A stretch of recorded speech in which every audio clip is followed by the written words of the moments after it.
युद्ध के मैदान में कुछ लड़ाइयां हथियारों से नहीं हौसलों से लड़ी जाती हैं और पीके ने दिखा दिया कि उनके पास कितना फौलादी हौसला है। जिस राघोपुर सीट को लालू परिवार का गढ़ कहा जाता है, उस सीट से चुनाव लड़ने जा रहे हैं प्रशांत किशोर। जहां लालू परिवार को हराना असंभव सा है, उस किले में घुसकर कील ठोकना चाहते हैं प्रशांत किशोर। हार होगी या जीत, प्रशांत को क्या रिस्पांस मिलेगा, यह तो चुनाव के नतीजे बताएंगे। लेकिन पीके के इस दाव ने बता दिया कि उनमें दम है और आज नहीं तो कल वो और उनकी जनसुराज बिहार की सियासत को नए रूप से परिभाषित करेगी। तेजस्वी के लिए भी राघोपुर की राह आसान नहीं है दोस्तों। लोग काम ना होने को लेकर नाराज है। पटना से महज 30 किलोमीटर दूर राघोपुर की एंट्री गड्ढों से होती है। यानी पटना से आप एक्सप्रेसवे 6 लेन हाईवे पकड़कर जाइए और राघोपुर की सड़कें गड्ढों से आपका स्वागत करेंगी। तेजस्वी का ग्राफ भी गिरा है, लेकिन जिस सीट पर 31% यादव, 5वीं पास, राजनीति से कोई वास्ता ना रखने वाली राबड़ी देवी को सीएम बना सकता है, तो तेजस्वी तो फिर भी 9वीं फेल है। उन्हें तो वहां की जनता का सपोर्ट मिल ही जाता है। और चूंकि जिस राज्य की सियासत में मुख्यमंत्री बिना चुनाव लड़े ही लंबे समय तक मुख्यमंत्री की गद्दी पर विराजमान हो, जिस राज्य में सीएम का सपना 9वीं फेल और राघोपुर के अलावा किसी और सीट पर चुनाव ना लड़ने का दम रखने वाले तेजस्वी लड़ रहे हैं, तो उस राज्य में प्रशांत किशोर जैसा एक पढ़ा लिखा व्यक्ति, एक ईमानदार छवि वाला और जिसके पास बिहार को आगे ले जाने के लिए पूरी स्ट्रेटेजी है, क्या राघोपुर की जनता उसे मंजूर करेगी? और वाकई ये बिहार की सियासत के लिए बहुत बड़ा गेम चेंजिंग मास्टर स्ट्रोक है। प्रशांत किशोर ने राघोपुर को ही क्यों चुना, राघोपुर में उनके लिए कितनी बड़ी चुनौती है और इसकी वजह से तेजस्वी यादव क्यों डरे हैं, ये इस रिपोर्ट में आगे बताते हैं। लेकिन आप कमेंट कर यह जरूर बताना कि क्या प्रशांत किशोर ने राघोपुर से चुनावी मैदान में उतरने का फैसला सही किया है और क्या प्रशांत किशोर वाकई बिहार में मुख्यमंत्री के सबसे उपयुक्त दावेदार नजर आते हैं? क्या जनसुराज इस चुनाव में कोई कमाल कर पाएगी? कमेंट में अपनी राय जरूर बताना। और अब बात करते हैं राघोपुर की, वो नाम जो बिहार की राजनीति में एक सिंबल बन चुका है। लालू यादव की विरासत, राबड़ी देवी की सत्ता और तेजस्वी यादव की उम्मीद, तीनों की जड़ें इसी मिट्टी में हैं। लेकिन इस बार इस मिट्टी से एक नया पौधा उग रहा है, जनसुराज का। प्रशांत किशोर यानी वो आदमी जिसने दुनिया भर में नेताओं की रणनीतियां बनाई, अब खुद मैदान में है और मैदान में भी कोई आम नहीं, राघोपुर, जहां जातीय समीकरण हर वोट का फैसला करती है। कहते हैं राजनीति में कुछ सीटें विरासत में मिलती हैं, मेहनत से नहीं। राघोपुर भी अब तक ऐसी ही रही। 1990 से लेकर आज तक इस सीट पर लालू परिवार का राज चला है। बस 2010 से 2015 के 5 साल हटा दिए जाए तो इसे लालू परिवार का गढ़ कहा जाता है। कभी लालू यादव, कभी राबड़ी देवी और अब तेजस्वी यादव। इस सीट ने 3 बार बिहार को मुख्यमंत्री दिया है। लेकिन शायद पहली बार राघोपुर की जनता किसी ऐसे चेहरे को देख रही है जो ना यादव है, ना राजपूत, न किसी परिवार का वारिस, बल्कि एक सोच का प्रतिनिधि है। पीके जब बोले मैं राघोपुर से चुनाव लड़ूंगा तो पूरा बिहार चौंक गया। लोगों ने कहा क्या पागलपन है ये? लेकिन ये वही पागलपन है जो इतिहास बदलता है। जिस सीट पर लालू परिवार की राजनीति जन्मी, वहीं पीके बदलाव की राजनीति का बीज बोना चाहते हैं और यही इस चुनाव को दिलचस्प बना देता है। अब जरा आंकड़ों में चलते हैं। राघोपुर विधानसभा सीट में यादव मतदाता करीब 31% हैं, यानी लगभग 1,03,000। राजपूत करीब 21% यानी 72,000 वोटर्स हैं। अनुसूचित जाति 18% है, पासवान 12%, रविदास 8% और मुस्लिम करीब 3%। यानी यहां हर वोट जातीय पहचान से तय होता है। यही वजह है कि अगर 2010 से 2015 को छोड़ दिया जाए तो आज तक किसी गैर यादव उम्मीदवार को यहां जीत नहीं मिली। लेकिन पीके इस समीकरण को तोड़ना चाहते हैं। वो लोगों से जाति नहीं सोच पर वोट मांग रहे हैं। यही उनके अभियान का केंद्र है, जनसुराज, जन की आवाज। पटना से महज 30 किलोमीटर की दूरी पर है राघोपुर। लेकिन अगर आप वहां जाएंगे तो सड़कों की हालत देखकर समझ जाएंगे क्यों जनता नाराज है। पटना से निकलते हुए आप चौड़ी सड़कें, हाईवे, फ्लाईओवर पार करते हैं, लेकिन जैसे ही राघोपुर की सीमा में कदम रखते हैं, सड़कें गड्ढों में तब्दील हो जाती हैं। यह वही राघोपुर है जहां से तेजस्वी यादव 2 बार विधायक बने। लेकिन सवाल उठता है, क्या काम हुआ, क्या विकास पहुंचा? जवाब में लोग हंसते हैं, कहते हैं यहां सिर्फ पोस्टर बदलते हैं, हालात नहीं। 2020 में तेजस्वी यादव ने 38,174 वोटों के अंतर से जीत हासिल की। उन्हें करीब 97,000 वोट मिले थे और उनका वोट शेयर 48% से ज्यादा था। बीजेपी के सतीश कुमार दूसरे नंबर पर रहे और एलजेपी के राकेश रोशन तीसरे पर। 2015 में भी तेजस्वी ने इसी सीट से जीत दर्ज की थी, यानी 2 बार लगातार जीत। लेकिन अब पीके मैदान में है और इस बार मामला आसान नहीं है। दोस्तों, मैं इसलिए कह रहा हूं क्योंकि अब तक प्रशांत किशोर ने कोई भी चुनाव नहीं लड़ा है। प्रशांत किशोर को चुनावी राजनीति का अनुभव भी नहीं है। रणनीति का अनुभव जरूर है, लेकिन चुनावी राजनीति का नहीं। प्रशांत किशोर की पार्टी भी नहीं है। प्रशांत किशोर बीते 3-4 साल से ग्राउंड पर मेहनत कर रहे हैं, लेकिन राघोपुर से चुनाव लड़ने का उनका यह फैसला आरजेडी के खेमे में कहीं ना कहीं यह टेंशन बढ़ा रहा है, क्योंकि आंकड़े इस बात की गवाही देते हैं। आंकड़े बताते हैं कि तेजस्वी यादव की हार प्रशांत किशोर तय कर सकते हैं। इसे समझना होगा। 31% वोट है वहां पर। 31% वोट में तेजस्वी यादव की जो जीत का अंतर भी है वो बीते चुनाव में 38,000 के आसपास था और उससे पहले भी इसी के आसपास था। बीते चुनाव में एलजेपी एनडीए से अलग होकर चुनाव लड़ी थी, जिसकी वजह से जो एलजेपी का वोट था वो अलग से मिला था। राकेश रोशन तीसरे नंबर पर रहे थे और उन्हें करीब 30-40 हजार वोट के आसपास मिले थे। यानी अगर आप बीते चुनाव में बीजेपी के और एलजेपी के वोट मिला लेंगे तो ये तेजस्वी यादव के लिए एक बड़ा झटका है। और ऐसे में अगर प्रशांत किशोर वोट काट देते हैं तो प्रशांत जीते या नहीं जीते, लेकिन तेजस्वी की हार सुनिश्चित हो जाएगी।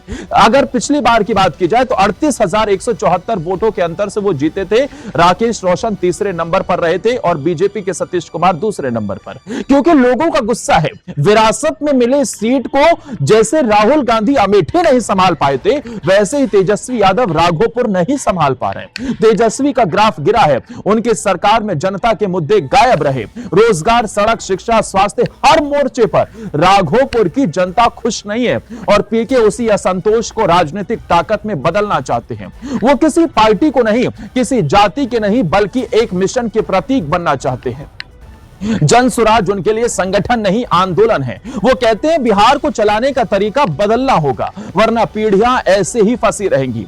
और जो लोग पीके को सिर्फ रणनीतिकार समझते हैं, उन्हें यह समझना होगा कि मैदान में उतरने का मतलब सिर्फ वोट नहीं, विजन होता है। वो वही पीके हैं जिन्होंने मोदी, ममता, जगन, केसीआर जैसे नेताओं को जीत की रणनीति दी, लेकिन आज वो किसी और को नहीं, खुद को परखने उतरे हैं। उनकी ये लड़ाई किसी सीट की नहीं, सिस्टम की है। और इसलिए बिहार देख रहा है, एक तरफ वंशवाद की राजनीति, दूसरी तरफ विचार की राजनीति है। अब बात करते हैं जनता के मूड की। राघोपुर में यादव वोट निर्णायक है, लेकिन 21% राजपूत है और 18% दलित वोट अब की बार गेम चेंजर बन सकते हैं।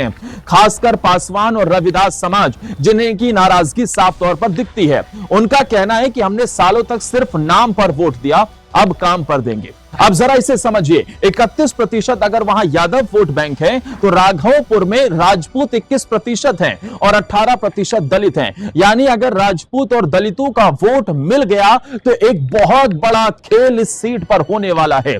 पासवान और रविदास समाज नाराजगी साफ है, तो वो कह रहे हैं कि अब काम पर वोट दिया जाएगा। पीके का फोकस भी यही है और पीके पर भी लोगों का फोकस जा रहा है।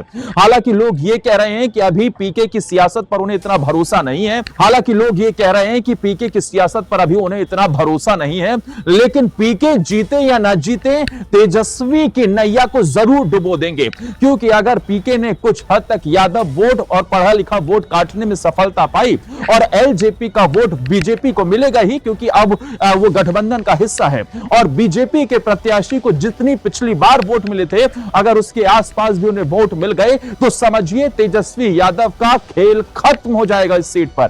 फिर वो कैसे, अगर उनकी पार्टी जीत भी जाती है तो क्या वो फॉर्मूला अपनाएंगे, क्या एमएलसी बनकर जाएंगे, ये बाद की बात है।